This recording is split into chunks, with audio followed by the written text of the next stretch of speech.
படுத்துக்கிற நிலையில எக்ஸசைஸ் எல்லாம் பார்த்தோம். இப்ப உட்கார்ந்த நிலையில நல்லா முன்பக்கம் மேல தூக்கணும், கீழே வைக்கணும், பின்பக்கத்தை மேல தூக்கணும், கீழே வைக்கணும்.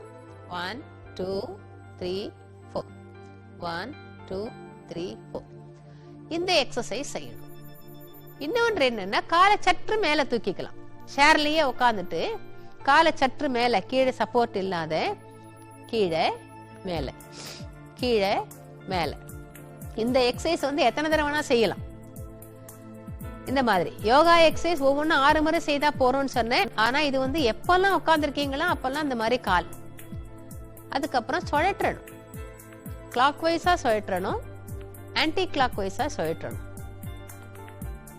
இது ரெண்டாவது எக்ஸசைஸ். முதல் exercise down up down up. ரெண்டாவது எக்ஸசைஸ் கால் வந்து anticlockwise anticlockwise, ரெண்டு பக்கமா சுழற்றணும். மூன்றாவது பயிற்சி விரல்களை எல்லாம் நல்லா டைட்டா பிடிக்கணும், லூசா விடணும்.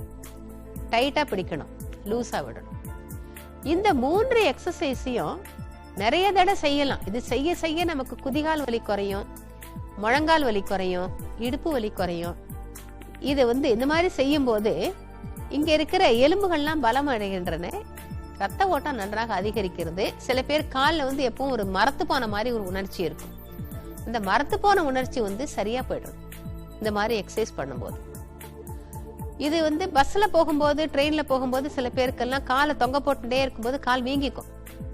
அந்த மாதிரி இருக்கிறவங்க இந்த எக்ஸசைஸை செய்துட்டே இருந்தாக்கா, பஸ்ல டிராவல் பண்ணும்போது இந்த மாதிரி காலை ஆட்டிட்டே போங்க லேசா, அந்த மாதிரி வீக்கம் வந்து வராது. இந்த மாதிரி பயிற்சிகள் வந்து தேவை.